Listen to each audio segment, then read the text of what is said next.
mess, what a mess, what a mess. All right.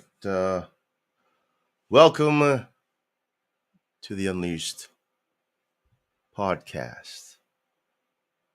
I am your host with the most. I'm trying to figure out what's going on. I haven't done this in a minute, so I'm trying to figure out all my bearings. I've moved my office, so I have a new location. As you can see, the paint job is in check. But yeah, I got a special guest today. It's a good friend of mine. And we're going to talk about a lot of things right now. So sit tight, and hopefully you guys enjoy the show. So let's hit him with the intro. All right, here we go.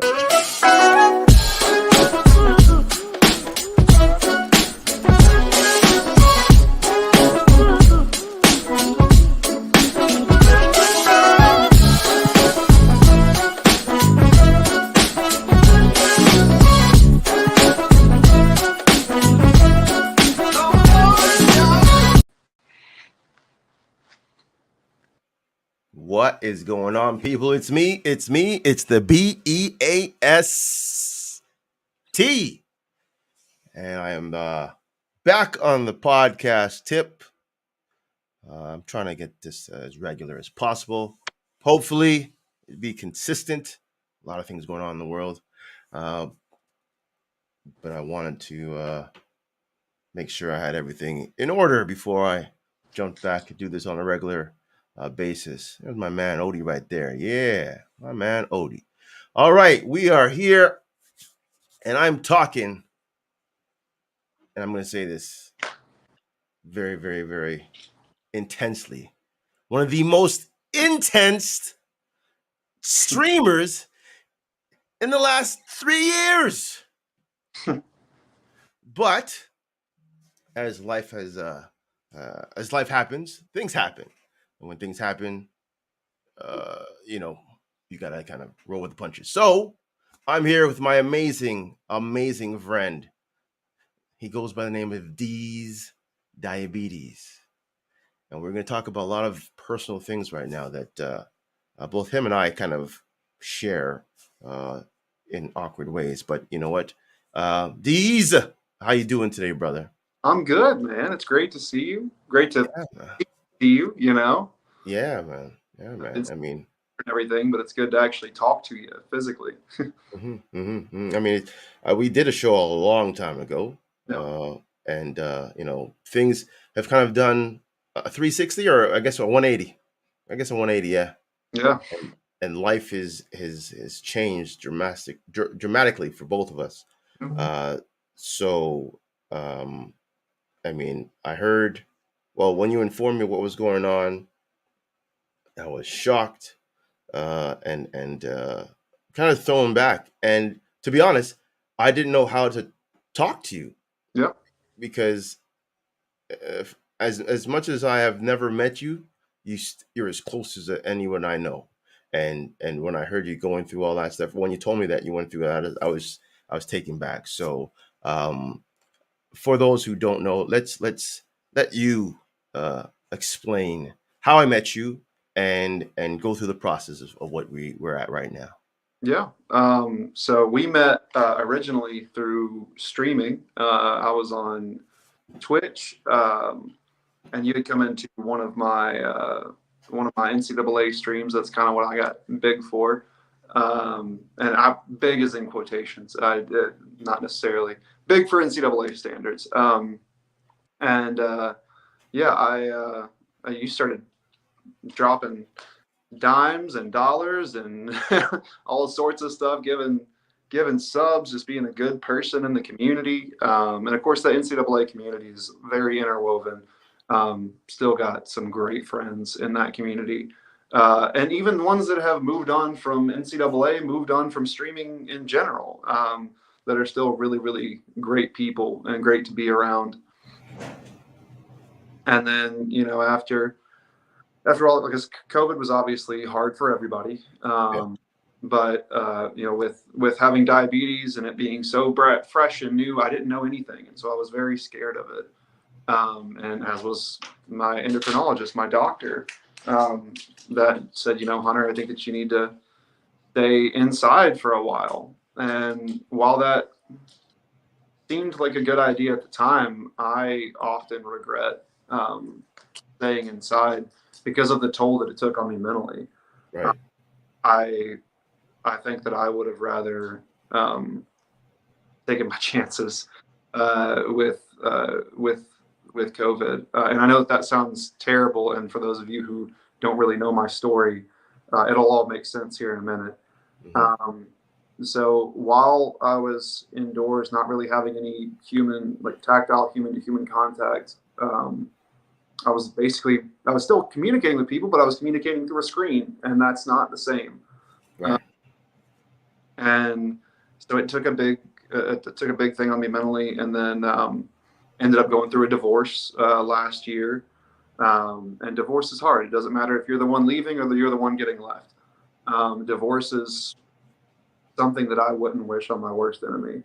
Hmm. Um, and so a lot of things happen with that. You know, divorce is hard. It just, you can't really explain how difficult that process is because it's two people that used to really really love each other, and oftentimes there's one person that still wants to love, um, but you have to end up pushing through it and getting to the point to where you realize that your life is no longer going to be with this person, and accepting that is a very difficult thing. um, and so I ended up diving into alcoholism. um, I was I was drinking a lot every night just to try to get to sleep because I couldn't sleep. Hmm. I was too tired to sleep, which is something that you hear it in that was the Gambler, the Kenny Rogers song where he's Hmm. Hmm. tired to sleep. Uh, Yep. Stupid line, and then Then then you realize it's actually happening. Yeah. um, and I really didn't talk to a lot of people throughout that process. I really should have. And now that now I can see that now that I'm on the other end of it and go, wow, I really should have reached out to people, because there were some people that were reaching out to me, and I would tell them I was okay. I'd tell them I was fine, um, just because I at that point I didn't trust anyone, um, Mm. because it was so severely. My It felt like my trust had been betrayed by the people closest. Um, And so I felt like I couldn't trust a single person. So if anybody said, "Hey, Deez, how are you doing?" I always thought it was going to be backhanded with something of like, "What are you trying to figure out? What do you, Right. what's your angle?" When in reality, there's a lot of people that just cared about me and wanted to help me if I needed help. And I was one of them. Again, like I said, I didn't know what was going on in your life, but because you took yourself away from streaming, I wanted to check in because you are a genuinely good person, and I do consider you a great friend. So when you're saying this now, I'm wondering how many other people are kind of going through the same process. Is that you Yeah, know people generally, and that's me. I generally like to keep up with what people are doing in their lives, how they're doing, how they're feeling, and so forth. Whether it's male or female or whatever, I just want to touch base because I generally love people. yeah, So now when you're telling me that you felt awkward answering that basic question is how you doing, and you're like trying to dive into your head and says, what is he trying to get it at? What does he know? What does he want to know? yeah. That's a whole new realm that I didn't know that you'd be going through at that time. So, yeah, Yeah. man, continue, brother.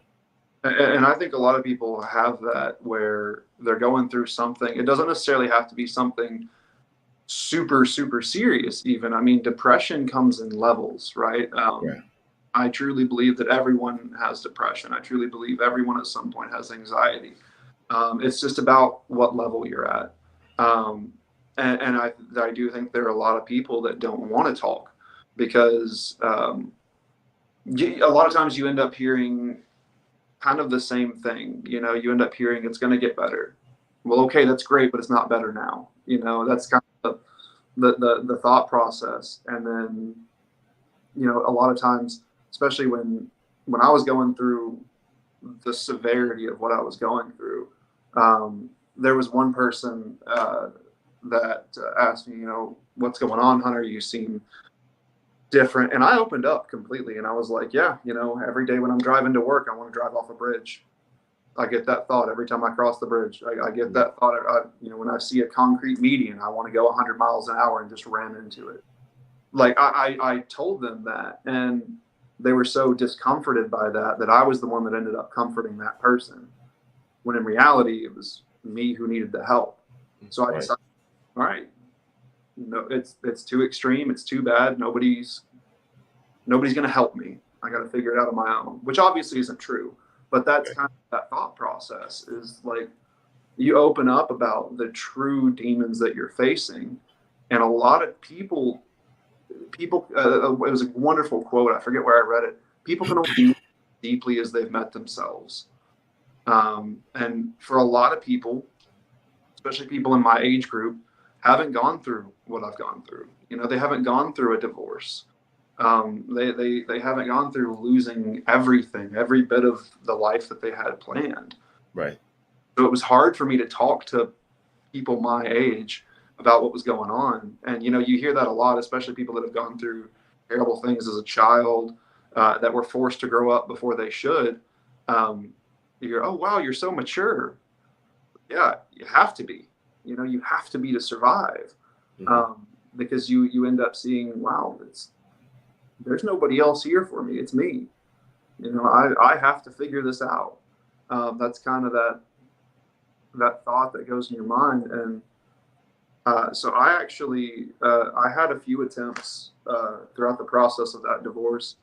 Um, I had more than what I should have had, and so I attempted a few times, and things just weren't working the way that they were supposed to. And I couldn't put my finger on it. I couldn't. I was like, wow, I'm looking up, and it got to the point to where I was romanticizing. I was romanticizing the act of suicide, and thinking, "Wow, this is going to be my release."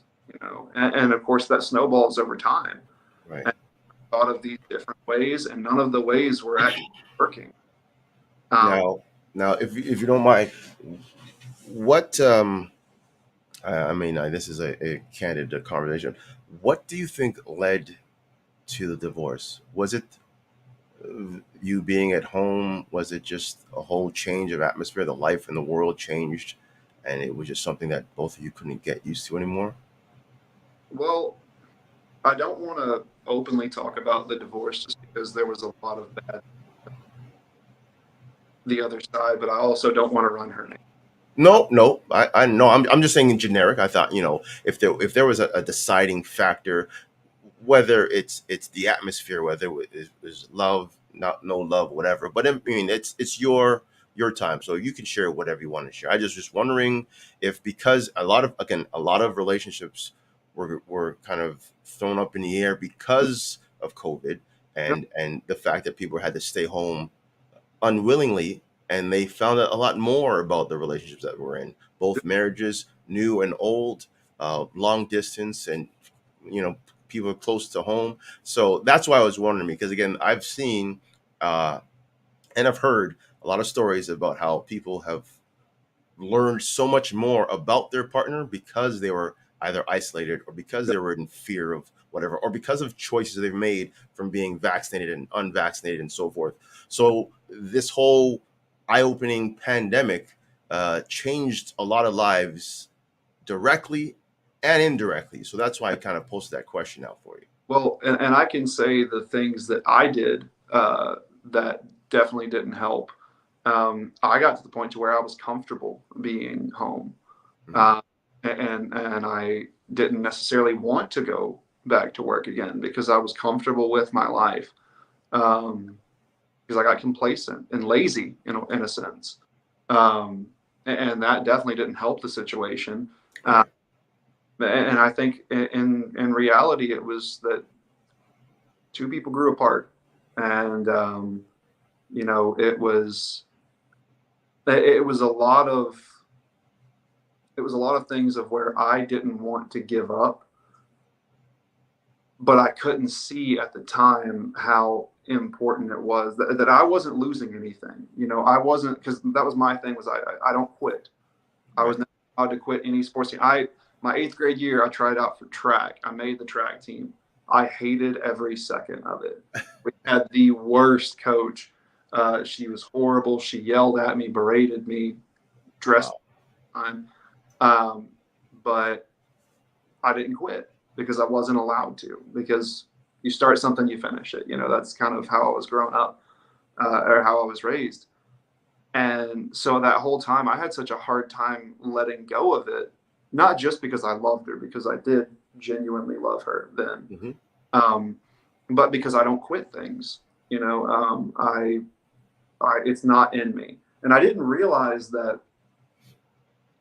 at the time, and I really should have been further removed from the situation to allow myself to have that bird's eye view and see that I'm not giving up. I'm not losing.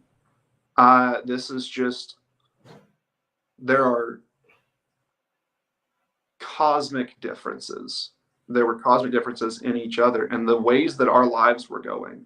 And because of the way that things ended, it actually gave me the spark to be productive again and really wanting to work at it, not for anyone, but for Yeah. myself, you know, um, and saying, wow, I do need to get back out. I need to work again. And it sucks that it took that big of a thing, but if I didn't go through everything that I went through, I I wouldn't care as much as I do now, and I wouldn't be set up for being a very good friend, and a very good potential partner. I wouldn't care as much. Right. Um, we're all we all like to think that we don't do anything wrong, and it took me a long time, like a long time throughout that process. I was like, man, this is 100% her fault. I didn't do a thing. When in reality, there is no percentages of this is this is that. It's the fact that we are all constantly, we have that chance to improve ourselves. And if we can't take criticism, then we can never really improve, because criticism breeds uncomfortableness and you have to be uncomfortable.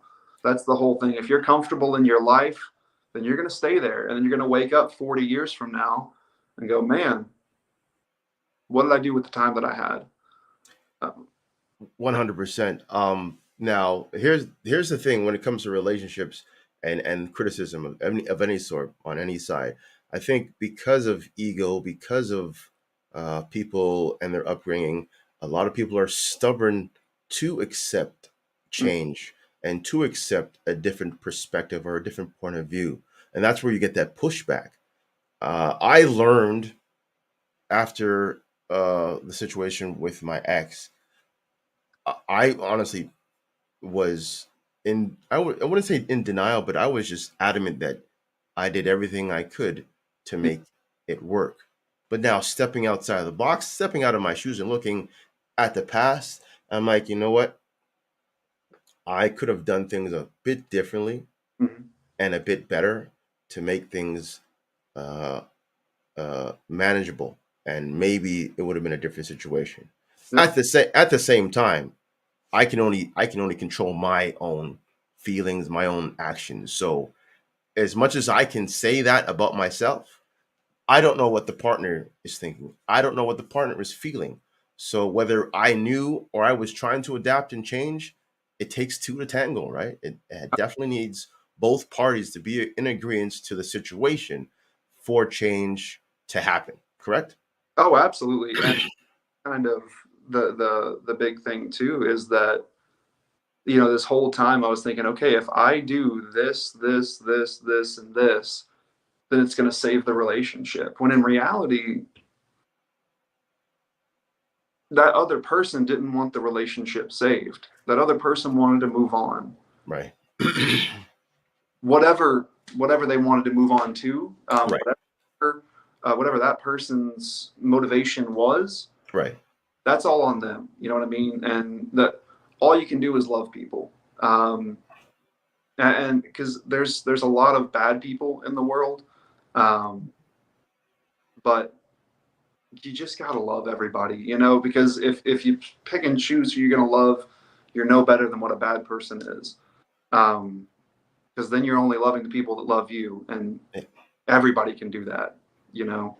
Um, and so time to work through and really work through that forgiveness of the things that were, and I can only hope that she went through that same process to forgive me for the things that I did, Right.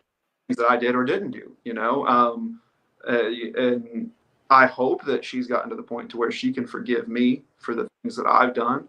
Um, and I'm in no rush to ever hear from her again, but I'm still going to say, you know what? I hope she has a great life. I hope she finds everything uh, that she's been searching for, and I hope that she finds someone who's going to love her the way that she deserves to be loved. Right. Uh, but again, that's just one of those. You're doing it for you. You're not doing it for someone else. You're doing it to say, all right, I want my slate clean, uh, Mm-hmm. and saying, you know, yeah, people can do bad things to me. I got cut off on the way here. Like that person cut me off. The best thing I can do for that person is to forgive them, because they could be on the way. Their kid could be in the hospital right now. Um, and so it's all just kind of taking perspective of, like, I've cut people off before. I wouldn't want them not forgiving me. Right. I've never been Right. a grade A driver, like, and even things as simple as that. But it does it does lead into that that the big one. And so I had planned for a long time to, like I said, a lot of my attempts weren't working, um, and so I planned to take a handgun and shoot myself. Um, and I didn't really know what day I was going to do it, but January 4th came up, and that day, that morning, I just woke up and said, "Okay, today's the day. Today's the day I finally leave." Um, and so I went, got a big bottle of liquor, because I knew I wasn't going to be able to do it sober. And that was another thing, was that alcohol and depression do not mix well, No. because all it is a band-aid that's actually hurting you worse over time. Um, and at that point, I couldn't see that, because I just wanted that temporary relief. Right. And some people use that with drugs. Some people do that with cigarettes or with food.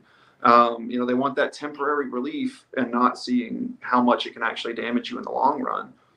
Um, and so I did. I sat down. I watched Avengers Endgame that morning, and then, because that was, it's just one of my top favorite movies. Mm-hmm. Mm-hmm. And I decided, because I was supposed to be at work at 3 o'clock that day. I decided, okay, today's the day. And so I got a 45 that had hollow point rounds in it, which are made to do one thing and one thing only, and that's kill. Cool. And I actually put it under my chin, pulled the trigger, and I wasn't gone. I was on my hands and knees, and I heard the pop. I didn't feel it at all. I heard the pop. My ears were ringing. I was very concussed, but I didn't know that at the time. I thought I missed. I thought, how in the world did I miss?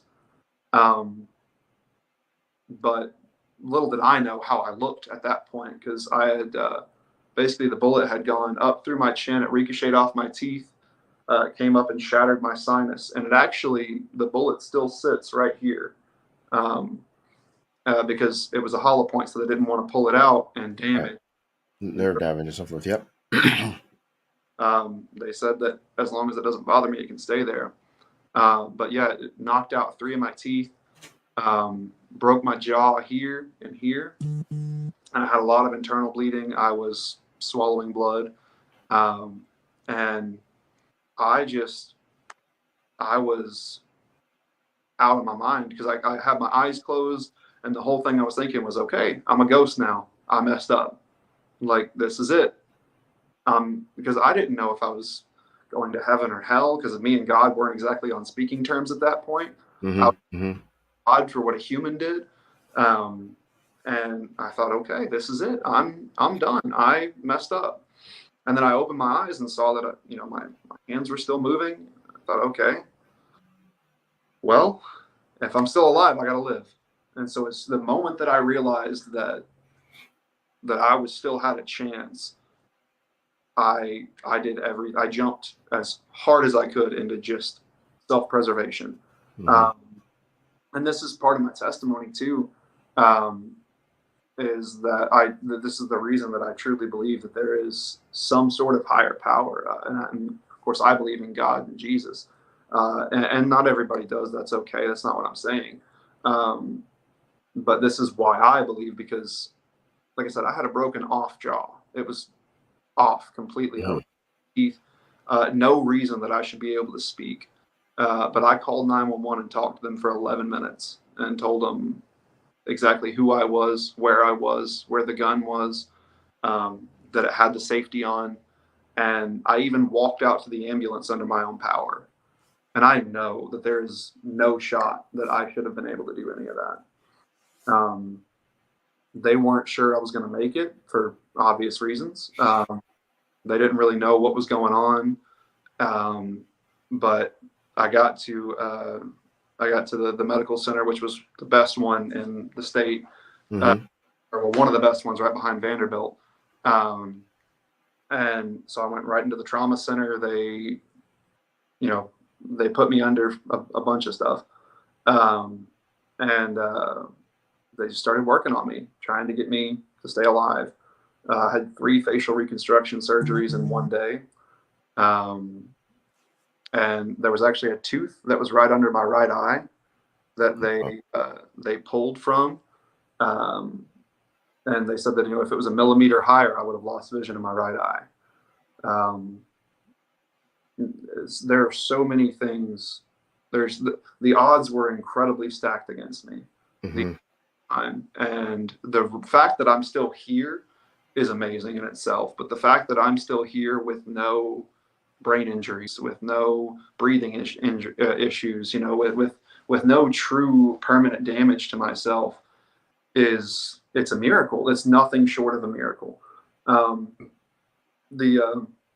With headshot victims, 1% go on to survive. And of that 1%, only 50% of those 1% go on to live normal lives again. So I had a 0.5% chance to be sitting here talking to you like this. Wow. And I'm just eternally grateful that I have this opportunity, because that whole time I was thinking, man, why is all this crap happening to me? And then now the question is still, why me? But it's flipped. It's, wow, why did I get chosen for this wonderful, awesome story? My job is clearly not over yet. Because there are people out there like me right now, that have the feeling of,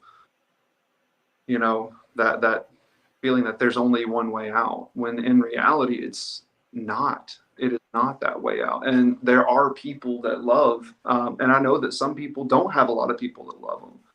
But I mean, when I woke up and my mom had my hand in her hand and was praying over me, and seeing her just start bawling her eyes out whenever I woke up, it was a shock to me of like, how dare I do that to her?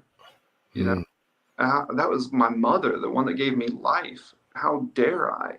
And of course, she wasn't mad at me. Nobody was mad at me. My whole family, they were just happy I was alive. And to have that kind of grace, in my mind, I really shouldn't have had that kind of grace, because I was thinking about myself and myself alone. And I was going to hurt a lot of people. But to have that grace just extended to me, and that love, that real love being shown to me, and what my family has done since then to make sure that I'm still okay, it warms my heart. It really does, to be like, wow, this isn't how it has to be, because terrible things are going to continue to happen. But if we don't have the right mindset about it, if we don't really think of things as happening for us as opposed to us, then we're going to live miserable lives and not achieve nearly as much as we're supposed to achieve. Inky Johnson said it, that he believes that everything in life happens for you, not to you. And of course, Inky Johnson, he's a wonderful walking testimony of that, where he had the NFL deal. He was going to get drafted first round. Tennessee played Air Force the second to last game of the Tennessee's football season his senior year, and he led with his head, and his whole life has changed, you know. Mm-hmm. Instead of, because I would have felt bad for myself. I would have dove into it and felt really sorry for myself and just not felt great. But this dude turned it all around and said, all right, this isn't what I planned, but I'm going to make it worth it. You know, I'm still going to have an effect. I'm still going to change someone's life. And that's really the main goal, is that I believe I'm here to speak to someone. If it's more than one person, then great. If I can reach 100 people in my life, great. If I can reach 1 million, great. But as long as as long as somebody can use my story and use that to change their life, if it's just one, that's all I really care about. You know, because that one person could go on to do something, or that one person could go on to help somebody else, who helps somebody else, who ends up curing cancer, you know, so something like that. Because it's all just it's all connected. It's all a big snowball of, like, you help somebody and you don't know how much help that really is. And on the flip side, if you hurt somebody, you don't know how much hurt that really is. Because there for a second, I thought, you know what? After my divorce, I thought, I'm going to be a bad person. I'm going to hurt people. I don't care. I really genuinely thought that by causing pain to other people, that it was going to make me feel better, you know, or at least there were going to be more people to share in that misery. So you wanted to take down everybody with you into that dark hole. Yeah, I wanted everyone to feel what I felt, and that obviously isn't fair. There for a minute, that was just my coping. That was like, I want people to feel the amount of loss that I felt, because there were a couple of people that I tried to reach out to that didn't really want to help. They said, you know, it's not really, you know, they weren't very interested in it. And so I thought, okay, I want them to feel how I felt, and I want them to feel that sense of aloneness. See, I was gonna ask you about that, actually. Were you now, or are you still looked at differently after the fact that this trauma that you've gone through? Like, are people hesitant after hearing your story, or not even knowing the full story, hesitant to talk to you and, you know, not try to trigger you or trying to stay clear from you? Or are people coming to you with open arms and, you know, welcoming you into this second life, I guess you can call it? You know, there are some people that don't really know how to approach me. And I get it, but again, it goes back to that people can only meet you as deeply as they've met themselves. So there's people that I work with that, and the people that I work with know what happened, because it affected my work. Obviously, I was out for a couple of months. Right. But the people at my work know what happened, and a lot of them are kind of younger, and so they don't quite understand it. And I'm happy that they don't understand it. I'm very happy that they didn't have to grow up and feel that level of pain. I hope they never do. I hope they never understand me. But there are some people that have. There's a girl that I work with that she lost a longtime boyfriend because he was just not being a great person. She continually asks me for advice on it, like, hey, Hunter, you know, because granted, mine was a marriage, but she had a multiple year, like, it was like a 5-year relationship. So that's a serious relationship. And she said, you know, do you ever, she asked me advice on, like, do you ever look back on it with fondness? Do you ever, like, wish it were different? Do you ever? And so I help her through that. And that helps, because I can use that as a use my experience to that way they don't have to go through what I went through. Right. Go through that sense of loss of self-worth, because in the end, like, that's really what it felt like, was that I was less than a human. um, and I hate that anybody has ever felt that way. um, but there are certain people that love to come to me and talk to me because they know that I've been through it. And they know that I'm not going to judge them for that. There are people that admit their intrusive thoughts to me, which, I mean, a lot of people have intrusive thoughts where Mhm. it pops in your head. You know it's not your thought, but your body kind of wants to entertain that thought, and it starts very small, but then it can get into where it's like, man, I hope I die today. And those people can come to me and talk about that to me and not have that worry of being judged or of me not understanding, because I get it. I've been there. Um, Mhm. and of course, those intrusive thoughts are really hard to fight off, but you have to get them immediately as soon as they pop in. You have to just completely steer clear of that. But I'm happy that I can be used for advice for that sort of thing. Because I don't have everything figured out, but I do know that I'm much happier now than I've ever been. And that's not to say that there aren't bad days. There are still bad days, but I have a very good group of people that are around me that care about me. Um, and if I have one of those bad days where I kind of have that thought of like, man, uh, maybe I'm not worth a lot, I can go to one of those people and say, hey, I'm not feeling good today. And they reassure me and Mhm. and it's not in a judgy way of like, oh, that's stupid, don't believe that, but in an actual like, hey, I know you're having this thought right now, but it's not true because I love you and I care for you and you're very important to me. And just being able to have that support group is fantastic, really. That's amazing. Now, let's go back a bit when you were dealing with it, because you mentioned that you and God were not on good terms, and you kind of I guess I wouldn't say turned your back on religion, but you just didn't have the faith anymore. Um, has that obviously it has changed? What or who helped you get back on track with your beliefs? Yeah, so yeah, that we were not on speaking terms for a while, because I was blaming God for things that humans did. Hmm. um, and it actually it happened in a couple of different ways. So because that's the thing about God, is that he's not going to let you go.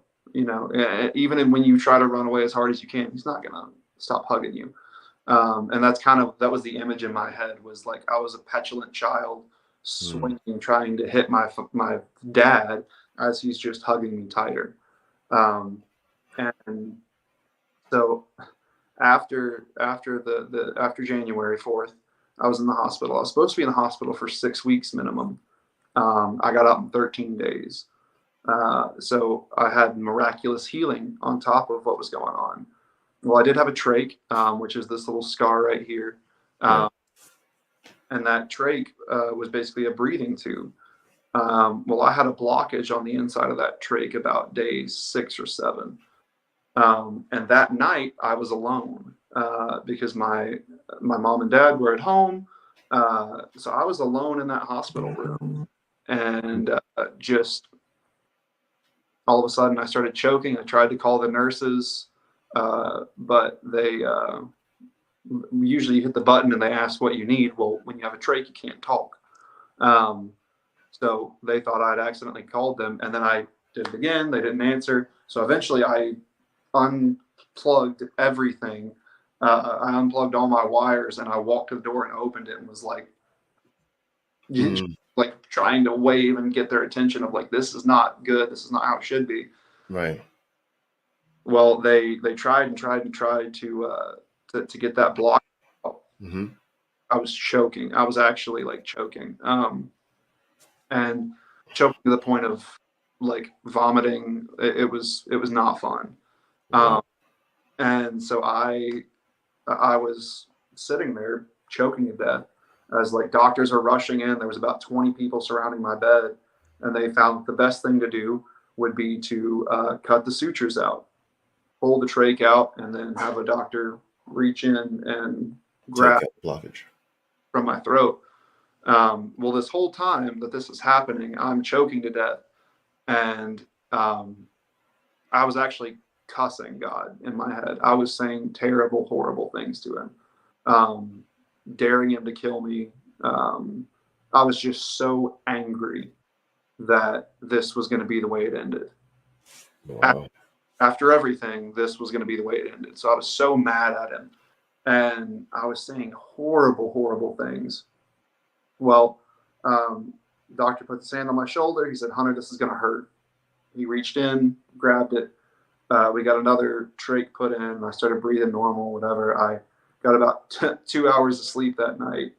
But the strangest thing happened when I finally got to sleep, because they moved me in a different room. So they moved me from the west wing to the east wing, and they gave me a window. Oh. And for some reason, somebody didn't close the curtains. And so when that happened, the sun rose, and when it rose, the sun hit my face and it woke me up. And as soon as it did, and I just felt that sun rise on me, I just started bawling. I cried for probably an hour and a half, because I thought, man, I was so mean, and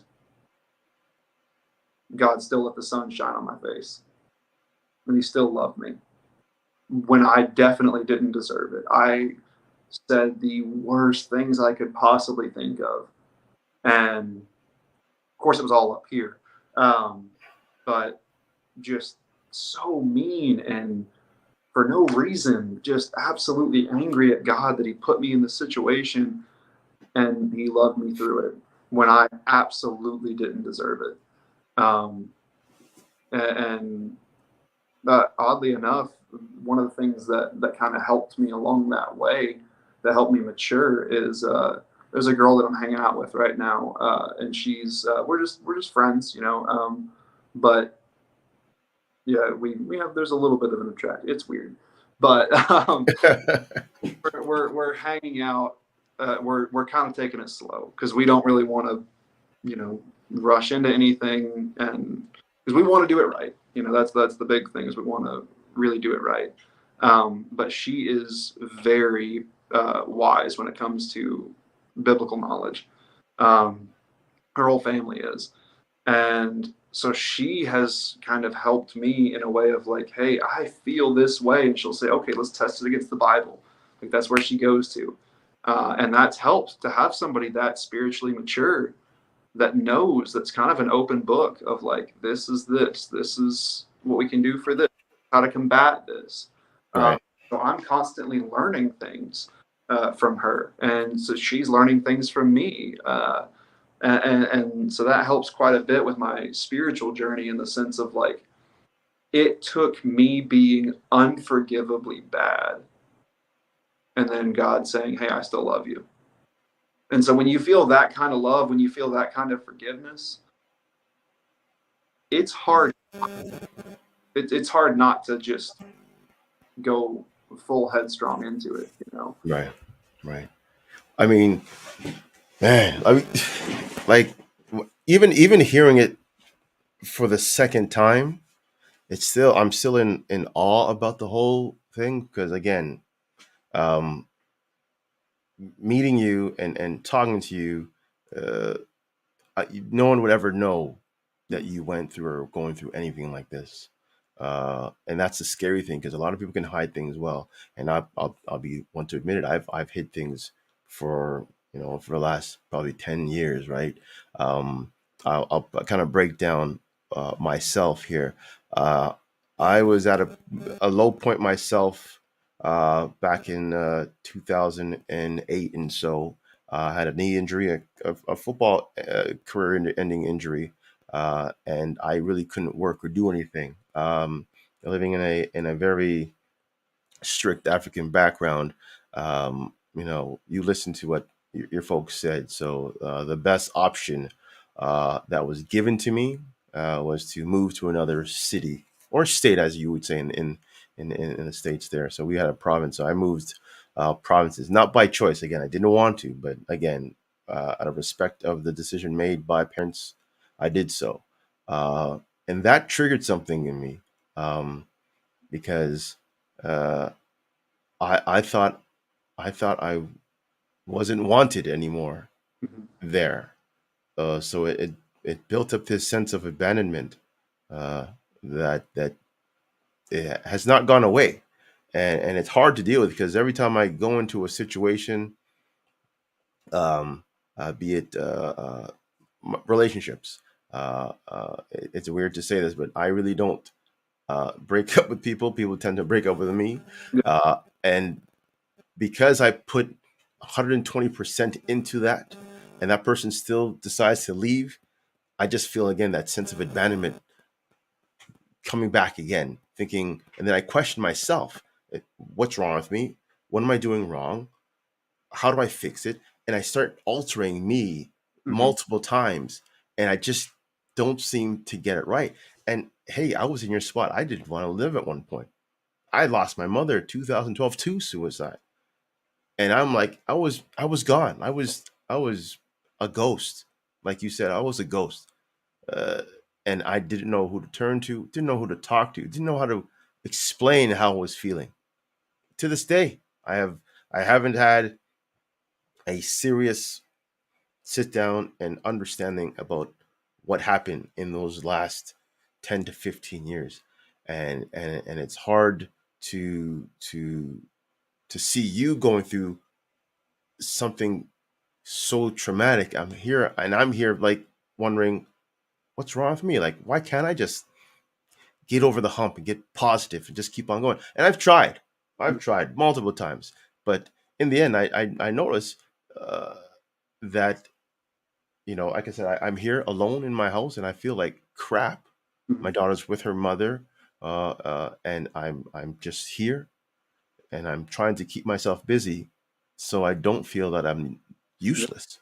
That's why I did the streaming. That's why I do the podcast. I've got 3D printing. I've got workouts. I keep my mind busy because when I sit down, I feel like I'm invisible and no Mhm. one knows or what's going on in my world because no one really talks to me. I don't really talk to anybody Mhm. uh, outside of work and so forth. Uh, and like you, I was mad. I was mad at God at one point. I was upset because every time I dug myself out of that 6 feet ditch, somebody kicks me back in and starts shoveling it back in. I'm like, man, I just got myself out of this, and now you're gonna test me again. And it keeps on going and going and going, and then you just say, you know what? I give up. Yeah. I just give up. And you're sitting there wondering, contemplating, what do you do? Yeah. And you look around. I mean, again, a lot of people could brag or could be happy with where I am, Mhm. and I am happy. But I'm like, I'm always thinking or always looking over my shoulder. What's gonna mess up next? Yeah. What's going to screw me up that's going to throw me off my game and have to start all over again, Yeah. right? So it's a horrible feeling, and it leads to depression. So you then end up not doing the things you usually do. Yeah. You end up not talking to the people you usually talk to. I kid you not, I haven't talked to any of my family, my immediate family, since February. I i just i don't know what to say. I don't know what to do anymore. I'm lost, Yeah. right? The joy I have when I have my daughter is pretty much it. Like, she's here when I'm here, right? So I'm like, man, it's Well, crazy. and I always recommend therapy to people because therapy Hmm. Hmm. helped me not only with the divorce process, but it actually got some things from my childhood that I didn't realize were issues, and things from my childhood that I blocked out completely, things that I completely forgot ever happened to me. And then they say, "Oh, well, this is why you do that. It's because you had a fear of not being enough from your dad." Like that was for me. I always worried that because I was not normal. I've never been normal. Both Right. my brothers are pretty macho guys. I'm a very soft dude. That's just who I am. I'm emotional. Always have been emotional. It made it different, especially growing up in a small town. It made me Yeah. different. Yeah. And a lot of that I thought was like, there had to be an answer for it. There had to be like, uh, there had to be something. And in reality, it's not that way. It doesn't have to be that. And that's like you were talking about how you have to, you constantly change yourself to try to better your relationship. When in reality, that's not what we should really look for. Now, granted, if there are bad things that you're doing, to correct that for sure. Of But course. changing who you are for someone else means that that's not the person. Right. Um, because if you can't be 100% yourself around somebody and them absolutely love it, then that relationship isn't going to end well. Or worst case scenario, it's going to never end. And you'll be in that relationship for the rest of your life, never as happy as you could be, and always wondering, like, what else could I have done? Right. But yeah, I always recommend therapy to people because therapy helped me quite a bit. Um, it's a very nice place. And granted, it costs money. It costs differently depending on where you're at. Some people have free therapy. Some churches have like free counseling. Um, and it's about finding what works for you, but being able to speak to a professional about the things that are going on in your life and saying, these are my problems. How do I fix them? Mhm. It's a lot like what I do with personal training, where somebody comes to me and says, listen, I'm unhappy with my weight. I have all these injuries. What can I do? And we just take pieces here and there, and start fixing them over time and getting them to where they want to be. And that's the same thing with therapy. It's just much more life or death. In the sense of, hey, you have to fix these problems. You have to fix these issues in your brain and the way that you look at things, or else the rest of your life will be miserable, no matter how short or how long that is. Mhm. And it's one of those where you should never take a day for granted, or like be like, man, I'm alone today. I don't want to be alone. I'm just going to do something to pass the time, until I can be around people again, until I can go back to my work, until I can go back. Because if you're doing that, then you're not really happy. You're not actually happy.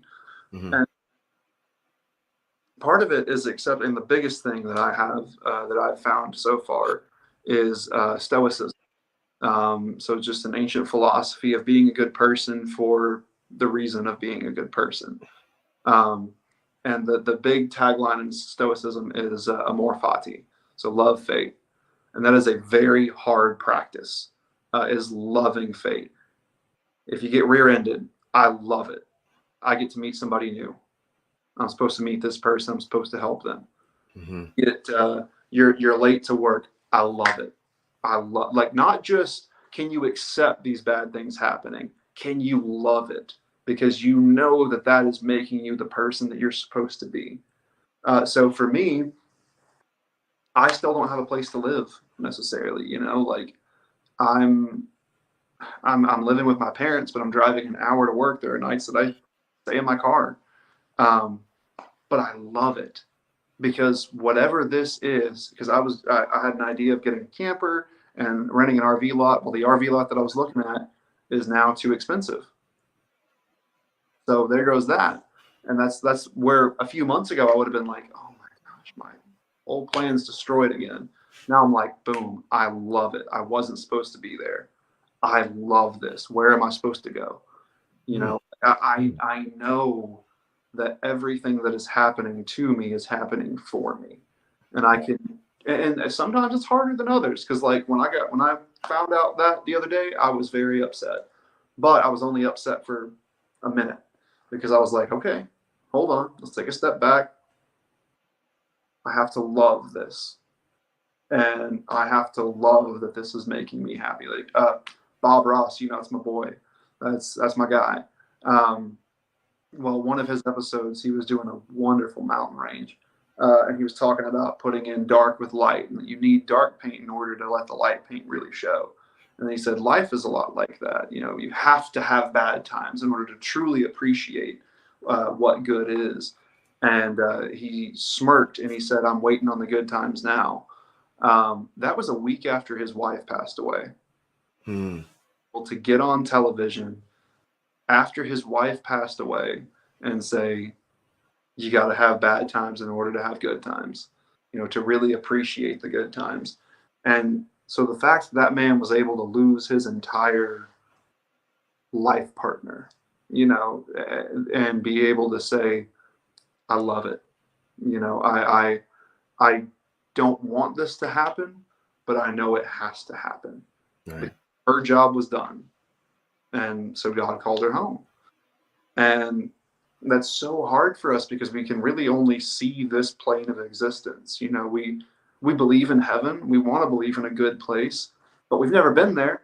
So it's hard to celebrate that someone is leaving us forever. What we think is forever, because we're going to see him again. But in our mind, they're leaving forever. And, we're not going to see him on this physical plane again. And that's a hard thought. But when it really comes to saying this person's job was done, they are fully at rest right now, and peace, and to love and happiness to an extent that we physically can't experience here. Because there have been think about the happiest you've ever been in life, the true happiest moment in your entire life, and that level of joy where you were just about to explode because you just feel nothing but warmth inside. It's not even a smidgen of what these people are feeling now that they've passed on, now that their job's done. They're feeling utter peace and love and joy, and they're eternally wrapped in it. And so why do we want them to come back here and suffer a little while longer? Why not love it and say, man, I can't wait to see that person again. It's going to be a real bad day whenever the sheriff goes. I know that. But it's going to be real fun seeing him wherever I end up at. It's going to be a really great day to be able to know that I've got people there and be able to see my mom, my dad, but to where we don't have physical ailments. I won't have diabetes, they're not going to have bad stomachs. There's not going to be cancer. There's not going to be anything there. So it's kind of one of those things of where it's like a lighthearted memento mori, a lighthearted remember you will die. Just like this person passed, you're going to pass too. We need to make sure that we've got an allotted bit of time. We don't know how much, but we've got this chunk of time to do what we're supposed to do while we're here. So really, in reality, the biggest part of curing my depression, in a sense, was not focusing on myself.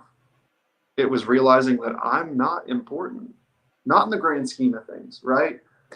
And naturally, that would be like a depressing thought of oh, I'm not important. But you think about it of we're a blip on the radar.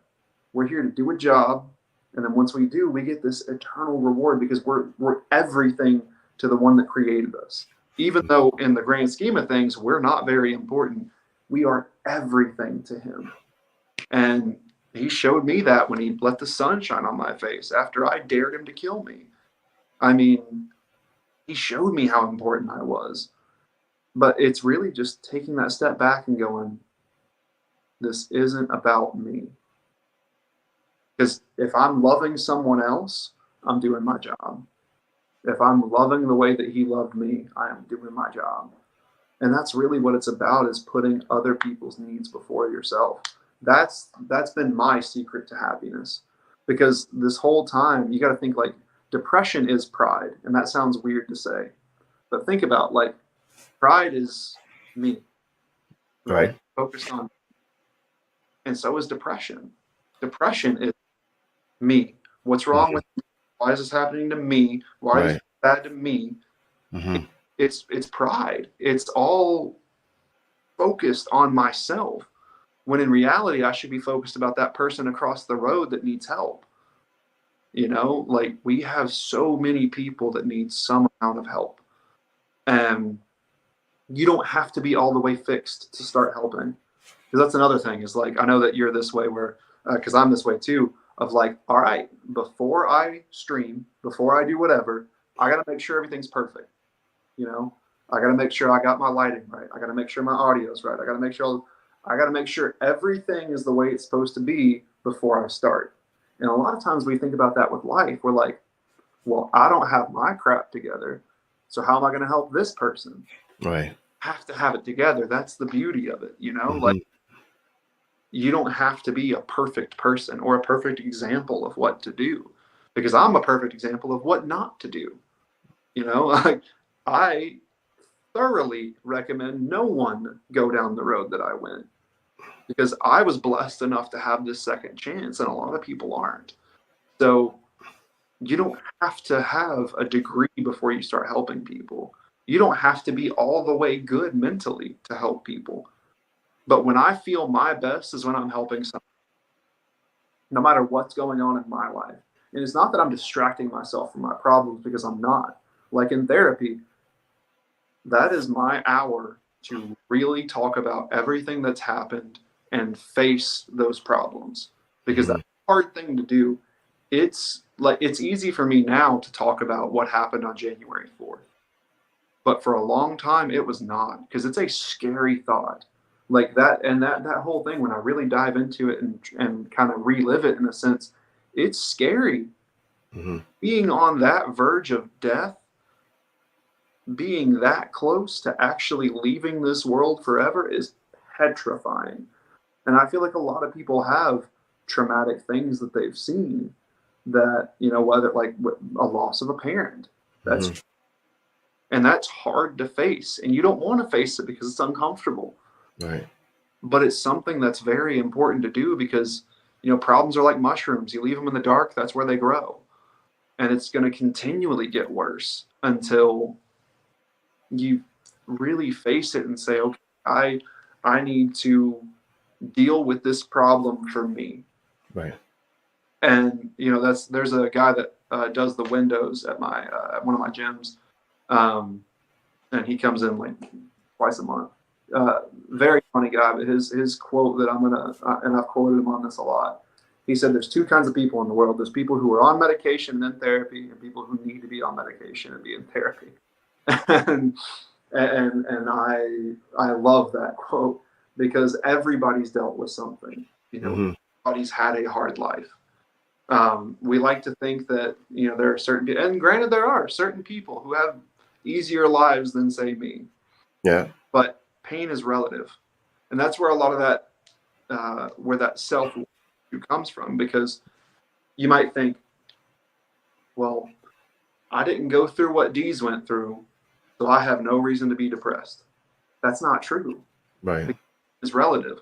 So like you or me, if I get up right now and say we trip and hit our head on the floor, that's gonna hurt. Probably gonna be a little bit mad about it, but I'm gonna get over it in about 5 minutes and say, "Wow, crap, that hurt." I might not say crap, but dang, that hurt. But if a child falls and hits their head on the floor, that's the worst pain they've ever felt in their life. Yeah. You think about that. That is the worst pain that person has ever experienced because their life is so young. So it's the same thing with emotional pain, right? Just because you didn't go through what I went through, or just because I didn't go through, you know, what other people have gone through doesn't make my pain any less, doesn't make your pain any less. Right. And that's the thing because you're still feeling the worst pain you've ever felt. That emotional damage is still the worst you've ever felt. So there is no pain scale. There's no relative scale of like, this is cookie cutter, you know, this is easy, this is a little bit harder, this is really, really bad. You don't have to worry until you get here. That's not true because every person is a different person, just like in like you've been a personal trainer before. You can't have some 80-year-old granny that's looking to weight in life. You can't Mhm. bench press, 5x5s to try to increase her maximum strength. Right. You're Right. not that, because that's risking health. You're going to Yeah. have higher repetition, lower Yeah. weight, maybe band work, just try to Mhm. work. You're going to want to do things specifically for that person. You can't compare your struggles to someone else's, because you're not that person, and you've never been that person. You weren't born in that person's life. You don't know what they're going through. They could be fine on social media because everybody is. Everybody's perfect on Facebook. Everybody's perfect on Instagram. Everybody's got that picture perfect life, or picture perfect life, but it's not true. I mean, they're just as unhappy as we are. Mhm. Um, and so it's important to like, that's the number one rule in the gym, right? Don't compare yourself to someone else, Right. Right. because you don't eat the way they eat. You don't have the metabolism that body has. Like, every person is a different person. And that's also why I like training, because it's physical health and mental health go hand in hand. Correct. And so, because when you get stressed, your cortisol. Yep. You can work out like Arnold. You can eat chicken, rice, and broccoli the rest of your life. You're not going to see the results because of That's that. right. And so, actually, when I do my consultations, personal training clients, I always talk about them. I ask them about them. Like, hey, you don't have to disclose with me, but how's everything at home? And people are like, wow, I've never had a consult like that. It's also why I sell more personal, because they see, oh, this, Mhm. like, I genuinely care about every person that walks through that door, because I want to see where they're at mentally. Not only as it applies to their physical health, but because my main goal as a trainer is to put as many days on the end of your life as there can possibly be. Right. Because I've been on that doorstep of death, and it's not fun. Right. Right. That's crazy, man. It's, I mean, okay. Oh man. I mean, you've enlightened me and a lot of people sending me private messages about your whole story, both my stories and your story, and they're having the chance or the time to tell someone about it that they've probably never told anybody before. So that's a big plus, and this is why I want to do shows like this, because uh, we don't know who's going through the stuff that they're going through, and people honestly think that they're the only one. Yeah. And right away, a good friend of mine from college said, "Hey, you know what? She was watching the show in tears because she thought she was the only one, and she's happy that she's not alone in this. Yeah. But now she can now branch out and talk to somebody about it. Even if it's me, if she wants to come talk to me about it, I will be more than happy to listen. Yeah. Um, but like you said, is everybody needs that consult. Everybody needs that that person to talk to, or that way to release. Now, is there anything else that you do to kind of get yourself out? Because I know you used. I'm not sure if you still paint, but you used to paint. Does that help you? Doing something help you cope with whatever is going on in the world? Yeah. So, artistic expression in general is really good. So whether that be like, because it's different for everybody, like Of course. whether that be painting or drawing or even writing a song, playing music, Right. um, writing poetry, like any sort of form of creative expression, Hmm. uh, good, that it helps kind of channel, those emotions. But for me, the things that have helped me, as now I have PTSD, I do have, I've had panic attacks a lot. I've not had them frequently here in the last 3 months or so. I've had maybe two in the last 3 months. And those were all dealt because there was a loud pop that I wasn't expecting, and Yeah. Yeah. it triggers that. But there are a lot of things that I do that, one is positive imagery. That's the biggest one that I've used. So in an immediate sense, you're in a very bad situation. You can imagine where you're the happiest at, and imagine that scene and think about the details of that scene. So for me, my happy place is there's this little peninsula in West Knox that there's a river right there, and there's a little park bench that sits out on the end of it. And I like to love on that little park bench. It's just this little peninsula, not but like 12 foot wide. It's surrounded by water just about, and you can just look out onto the river. And seeing that when the sun rises, when the sun sets, when the sun's straight up in the sky, it's beautiful. It's a beautiful sight. So I always think about that, of like that with every single detail I can think about. What kind of birds are there? What kind of trees are sitting there? What all do I see? I can see the boat ramp over there. What kind of trucks are there? You know, like something to take your mind off the immediate threat, but also in the sense of personal growth. So imagining yourself of like, this is the job that I want, or this is what I want my life to look like. And you imagine yourself in that life, in that job. You can say, hey, you know, I imagine myself in a 3-bedroom house, and it's going to have 2 levels. I'm going to have a 2-car garage. That's going to be my house. What kind of car am I going to drive? You know, and then think, and it doesn't have to be material either. It can just be like how happy I want my life to be. Like, I want to be at Disney with my daughter. You know, I want to see her light up. Yeah. So, you know, you're just seeing yourself in that situation and then thinking, wow. Because when you're thinking about it, the serotonin, oxytocin, dopamine is going to release like you were actually there. Because you're thinking about how wonderful that would be and what kind of feelings you're going to have. Right. But get that chemical release that your brain fights you on. And you can say, man, you know, I really want to do that. I really want to take my daughter to Disney. I'm going to plan a fund and stick back, you know, $20 a month, something like that. And then that way you have a goal that you're working towards, and you can consistently say, all right, hey, I want this specific thing to happen.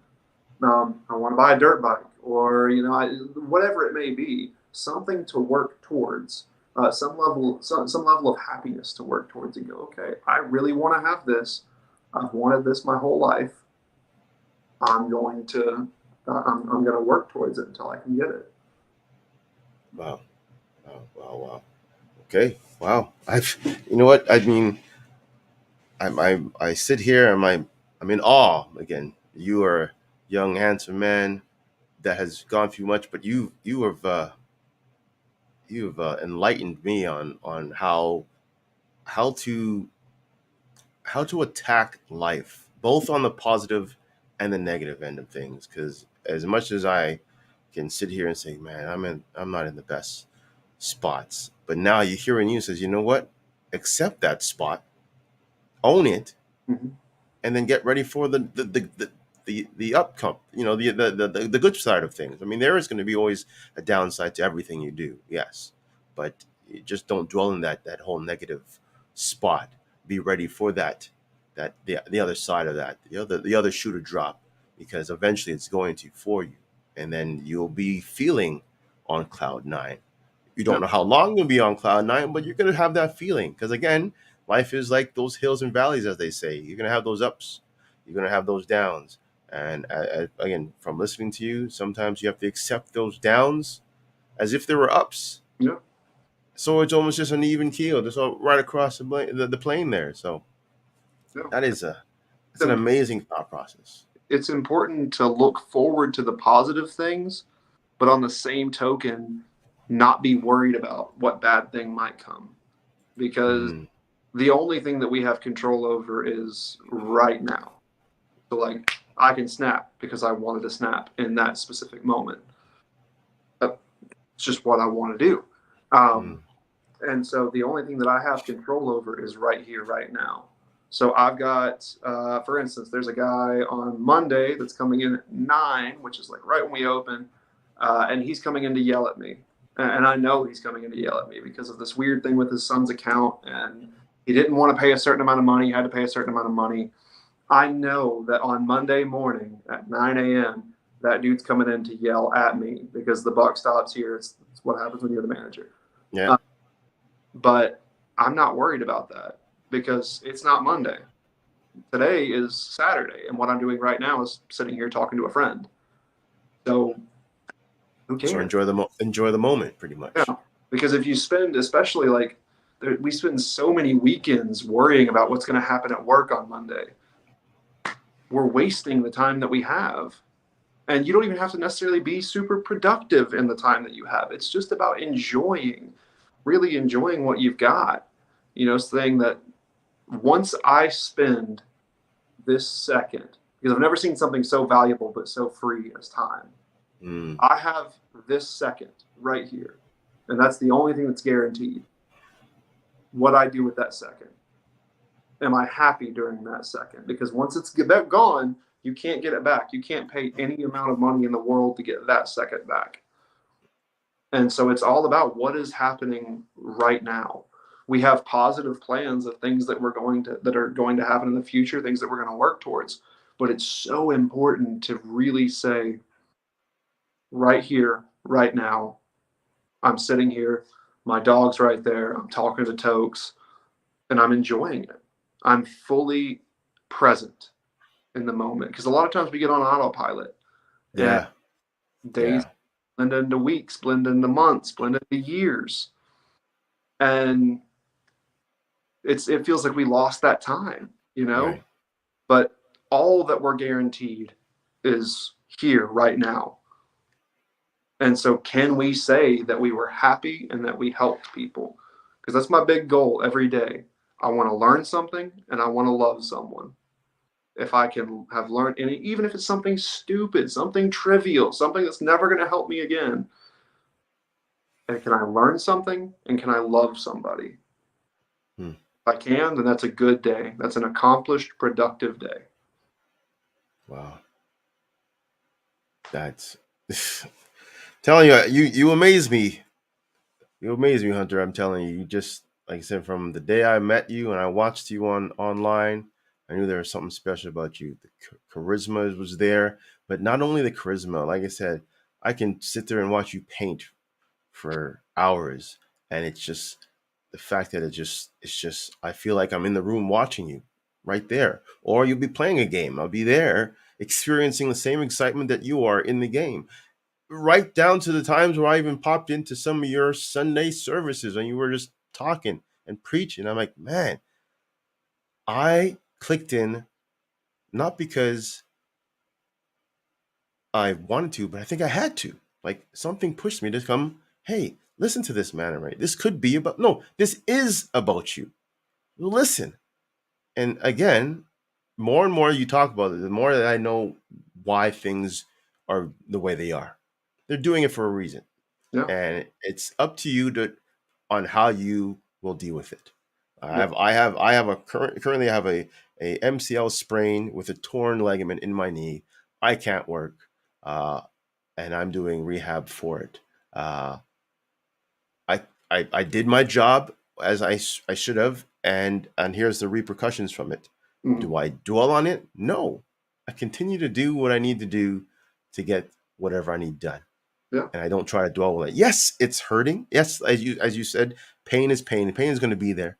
It's not going to be um, there forever. It's going to come. It's going to go. Right.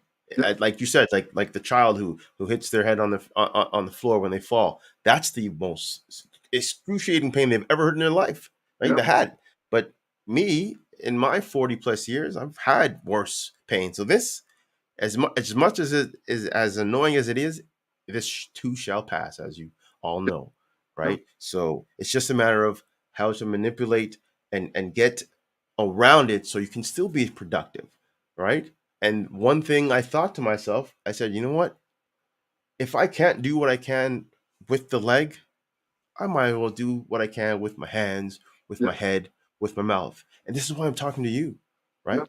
I might not be at work today, but I'm here changing people's lives who are watching this show, Yeah. right?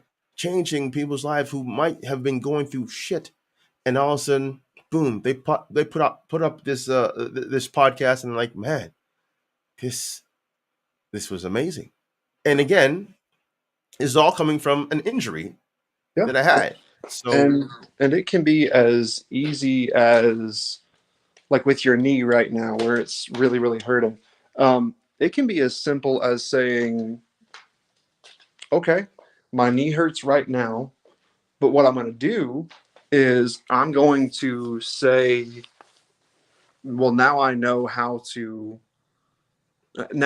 to really appreciate it when my knee's not bad. When right, it's healthy. You can, because we don't feel things whenever they're not hurting, right? Like we don't really think about the fact that like what to be thankful for. So right. like we're sitting here going, okay, well my foot's not hurting. Why am I not thankful for that? Why am I not thinking about that? Why am I not consciously thinking like I don't have any breathing issues? Mm-hmm, I need to mm-hmm, be thankful for that. mm-hmm, Like mm-hmm, I'm not having a headache right now. I'm not like my biggest thing. I hate hiccups. I loathe hiccups. mm-hmm. Wish they weren't a thing.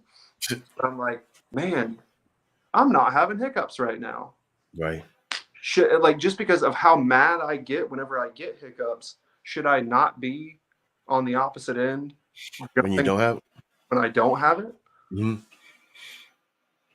It's so true, so true, man. This is again, this is one of my favorite things to do is just talking to people and just getting stories out, and these stories are educational pieces for a lot of people that they don't even expect. I mean, people have tuned in, popped out, made comments, and I'm like, yeah, this was for you. This is for you. This is for you, and I enjoy it.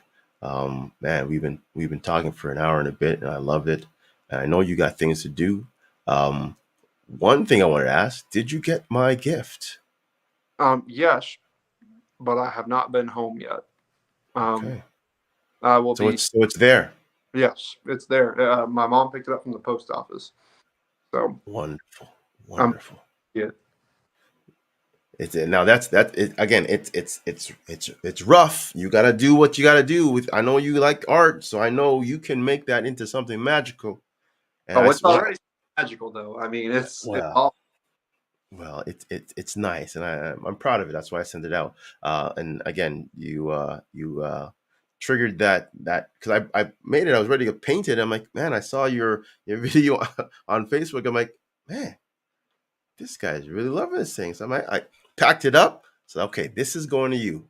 And I said, hey, Hmm. give me the address. I'm sending it. So, like I said, when you do whatever you do, I would love to see how it looks in the end. Because I For think that's my bond with me and you right there. So it's great. It's great. Man, this has been a trip. And again, we're definitely gonna talk again soon and pop in and out of each other's lives. Again, I still need to come up and see you sometime whenever you get situated. So that's a goal of mine as well. Hopefully that can be done anytime soon. But we'll see again. sure. But I know you got a busy day. I am I guess you're a Marvel man, right? Oh, oh yeah, I'm pretty much uh what Tony Stark was doing when he was under house arrest from Shield, and he was yeah, trying to find out. So I'm breaking down things and pulling things apart or moving things around just do things. So yeah. Have something to do. exactly. So I'm going to keep on doing that. Hunter, again, thank you for the amazing conversation. You've touched so many people. I'll let you go. People, again, this is just one of many great episodes I have on this show. We're going to do it again soon, right? I mean, I love it. So again, I love you, bro. I And love. we're definitely going to hit it up again. With that being said, you have an amazing rest of your day. Everybody watching, you guys have an amazing day as well. All right.